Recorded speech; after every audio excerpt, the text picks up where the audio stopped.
Hey everybody, how's it going? It's Gaming Jack 24/7 here, welcoming you to Let's Play I Ninja for the GameCube. Now, this is a game that I haven't really seen that many people play in general around YouTube. I've only seen one Let's Play of it, and honestly, I can understand why. I've noticed that Let's Plays on YouTube are mostly geared towards RPG style games and the like, so I understand that. But for this channel, I wanted to start off with something from my childhood that I really liked. So as you can see here, I Ninja. It's mostly, I would say the style is, I would call it action adventure with a beat 'em up style fighting system. That's how I would describe it personally, because as you can see, you can just destroy everybody. Now let's start this up with a new game file. We're going to use slot 2 for this series. Do you want to automatically update the save game as you progress through the game?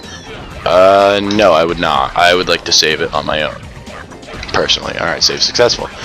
And let's begin. Alright, so we get a little opening cutscene. I Ninja is jumping through here, he's sneaking into this place, and you see the ranks warriors right there protecting Sensei.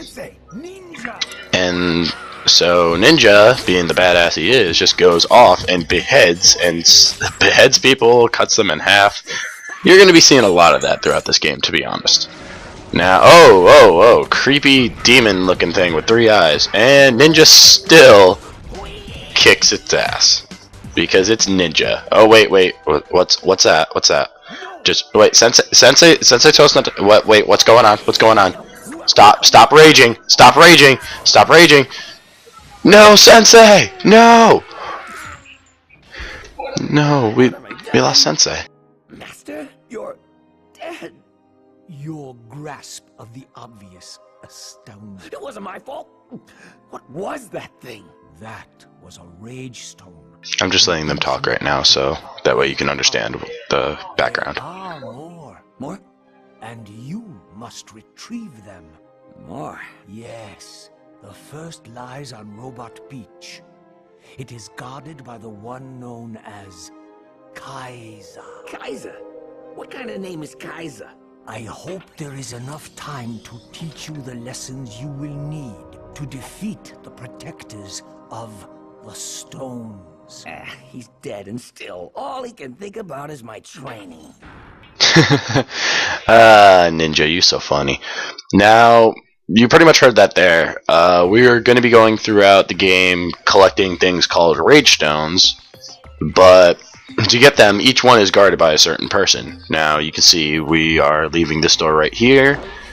And you're gonna those doors are the ones that let you get into levels and certain things. Alright, so complete a mission, you get a grade, surgeon belts. The huge robot lying is Tekanyama. He was the governor before the Ranks army came in, and every door has a mission. And remember, a stitch in time is worth 2 in the bush. Okay. And yeah, the game does the nice thing for us and just puts us right to our first mission, which is when you first reach a level, all you have to do is just play through the level. But later on, you can revisit old levels, and they'll give you different missions, like collect a certain number of coins, or things like, time attack. Other things like that. And you can see we just got to beat up a bunch of robots, because beating up robots is the easiest way to make a cool ninja game. Now this is the tutorial level, so obviously you're going to see a bunch of these. I don't know how to turn off tutorials, so you're just going to have to suffer through, and I just failed jumping. That's how you know this LP is going great so far, if I fail at jumping. Now we jump across here. Yeah, you can run in this game. You can run up walls because you're a ninja. You're just so awesome like that. So you climb up the walls. You can break boxes. See that flashing sword? This is your Berserker Rage. All right, Berserker Rage. It's ready to blow. Press up on the control pad to activate. Now, Berserker Rage, when you activate it, you gain a portion of your health back, and you also essentially you get a double multiplier on your point system. If you can see, we have a point system directly underneath our health. and you also get essentially double attack power during the duration. Now, there's other ways to attack these enemies, like the downward slice. As you can see, these gray ones are literally they are the weakest foot soldiers in the game. So you're gonna be seeing them a lot, but they're all different colors. So alright, so this is a chain point. All you do is when you hit the little chink, you know you can little chink. That doesn't sound racist at all. But anyway, when you hear the little clang of metal, you know you can use your chain. So you jump and just hit R, and you can do that, go to different points, and you can grind along rails as well, because it's not a good ninja game unless you can grind along rails. Now, you get a sword hover in this game, which is basically jump and hit X. Now, for some reason, the game doesn't like you. It wants you to only do one jump when you sword hover, but dang it, we got hit. But typically, you can do two if you're trying to jump across a gap, then do your sword hover. It's a little bit nicer about that. See, right here, you can't get through there. It knocks you right away. You don't lose health, but you have to destroy these metal orbs. So basically the game's telling you, hey, you have to beat up these enemies. You can't just skip this part. So yeah. So as we keep going through the level, we just continue to fight. And alright, now we see over there, that is Takayama's eye. That is, I believe, the right eye that we have to capture. Or we have to retrieve, I believe. And yeah, you can beat up literally everything in this game, like even grass, like these little grass things over here. You can slice this up just for the heck of it, and you actually get points for it too. Now, if you notice, there's a couple different methods of attack. You have your standard B button is your standard attack. Oh, I'm running low on health. I'm probably gonna want to do Berserker Rage. I'll show that off right now, just real quick. Yeah, so you use Ninja Berserker, you gain your health back, and you basically are invulnerable for a temporary amount of time, and you're also invincible. But it's a very short amount of time, to be perfectly honest. You don't really get too much time to play around with Ninja Berserk. So, jump across here with the chain, run across the wall, like Sensei already told us, grind the pipe, jump up here, grab this coin, and for some reason, every time you jump on a pipe and re-land on a pipe, you get a ×2 multiplier to your score temporarily, which is always fun. Now you get to see this little section here where you're running up walls, and there's half pipes like this throughout the game where you have to run and go left and right and build your momentum, so eventually you can run to the top like that. Now there's these areas here.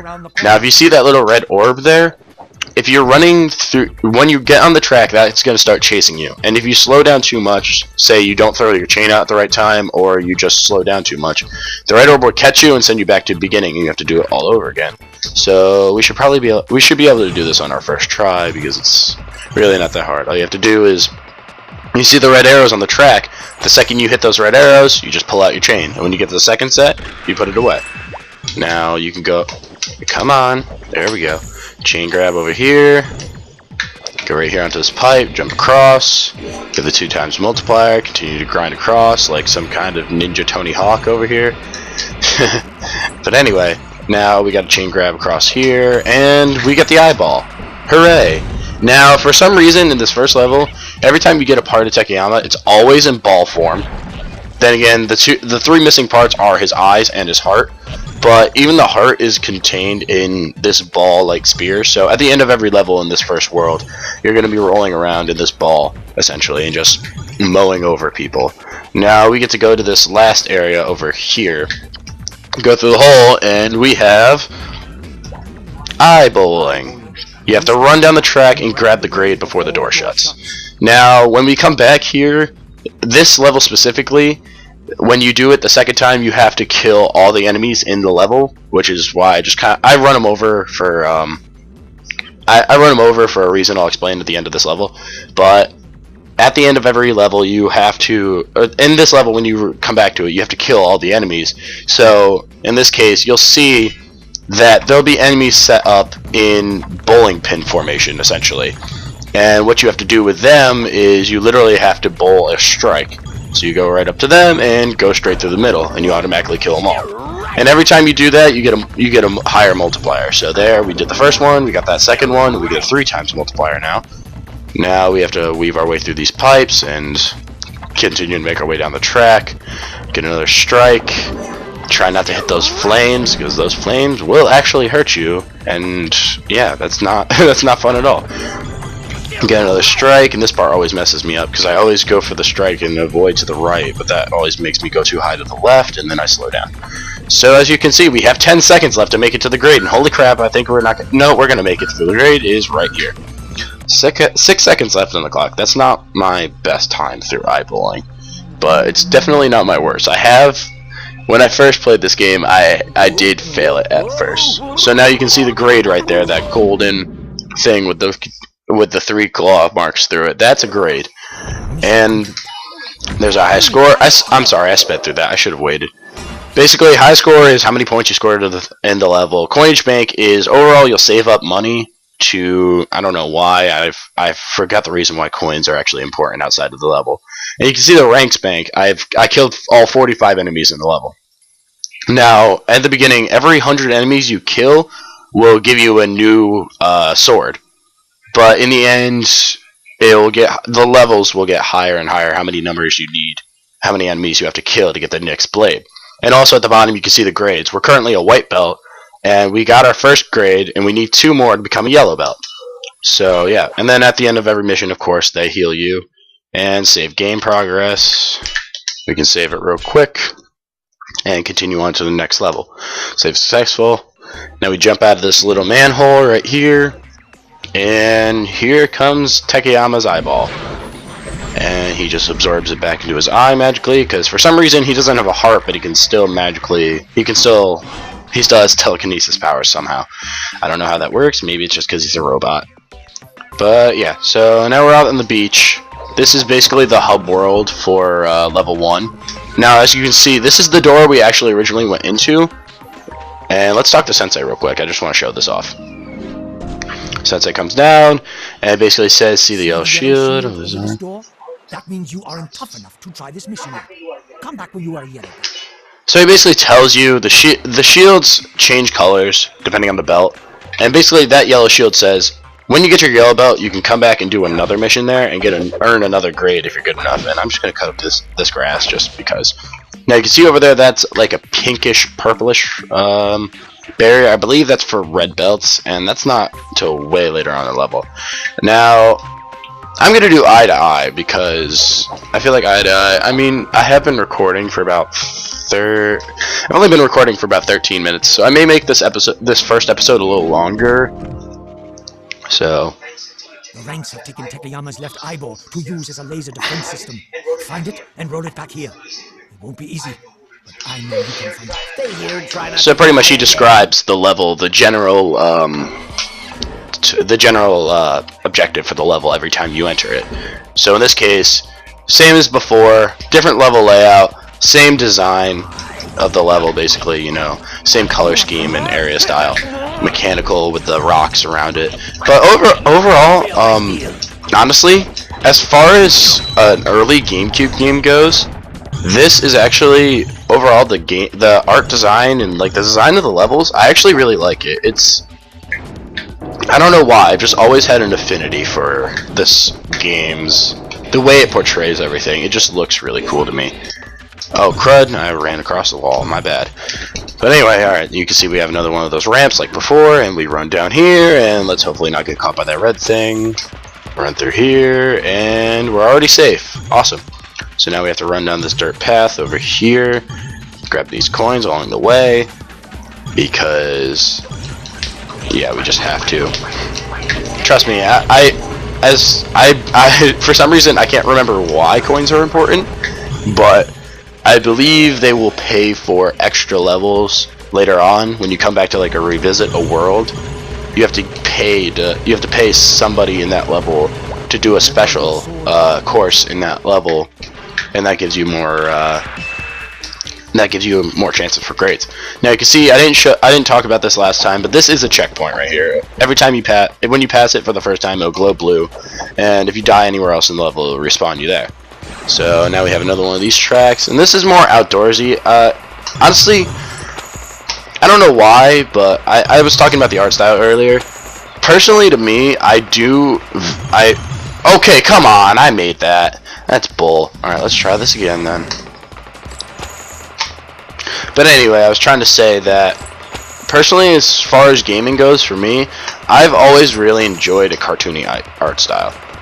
I never understood why or how, but I've always liked it. Alright, so now you can see in here we have the laser guide system. You see the eyeball there. We cannot get through this shell as of right now. I don't know why, I just did the jumping attack. But if we walk over here, you can see evil face. I have no idea whose face that is. I believe that is... Actually, I believe that's Kaisa's head. You'll see Kaisa in probably in the next episode. But if you break this little handprint thing here, if you see any electrical equipment with a handprint scanner, always break it, because it'll always... I believe 9 times out of 10 it will activate something in the room. Like in this case, it made this platform hover, which allows you to get across these lasers. You have to obviously, of course, avoid the lasers because they hurt, because lasers are bad. Lasers are always bad. But anyway, we come up here, we get some more coins because I just want these coins. And we have this area we have to jump across. Oh man, I almost screwed that up in the first attempt. I feel really bad. But see, you can see we have another handprint here. Now if we break this one, it drops the door to the eyeball, which is exactly what we need. Now, luckily they give us a little shortcut back so we don't have to just jump down. So we can just ride the pipe over here, grab some coins along the way, break up these barrels. Now note, unless you're aiming for like a high score in your level, if you're just trying to like get the best high score you've ever gotten, then coins are very important and you always want to break up the barrels. But if not, it's really irrelevant. So now Ninja jumps on this eyeball and we have control of it again. It controls... Honestly, as far as a rolling ball goes, it pretty much controls pretty smoothly. Honestly, just the way it feels like, it feels right to me. It doesn't feel unnecessary. It does play with the momentum as well. You can't just like, since it's a rolling ball, and you're just kind of hanging on, you can't just stop and it'll stop on a dime. You actually have to basically put your weight against the momentum of the ball to stop it. And you can see it still tilts in place and all that.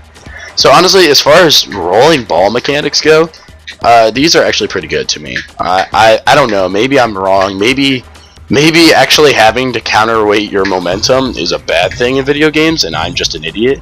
But personally to me, it feels like if I was rolling a ball in real life, this feels like how I would have to roll it. I feel like I would have to counterweight the momentum and whatnot. So as you can see, we're just above the entrance to the level, and this is also the exit to the level. So we roll up the hill, we do our little magic spinning, thing, and we can go right through and just grab our grade as we launch out of the level. Now we have another mission complete. This time I'm gonna let it count up on its own instead of pressing A. So you can see we have 4 lives over there. We have a high score of 3,000. We have 280 coins in the bank now. We only killed 6 ranks during that entire level, which is surprising to me. And you can see we just got our second grade. So we only have 1 more level to go before we get the next grade. So here we go. And we're going to save. And now I've been recording for about... I want to say I've been recording for about 19 minutes now. And the only thing is, I'm not sure if I want to make this... I'm actually going to call it an episode here. So, in the next episode, we will rescue Takeyama's heart and probably do the... I'll probably show off some other stuff in the level. But for now, I'm going to call it an episode here. So, thank you all for watching this episode. If you liked the episode, consider liking it. If you want to see more, you can always check out my channel. Follow me on Twitter @GamingJack247. I have a Facebook page as well if you want to check that out for updates on my other LPs. And until the next time, guys, this has been GamingJack247, reminding you to just have a nice day. See you in the next one.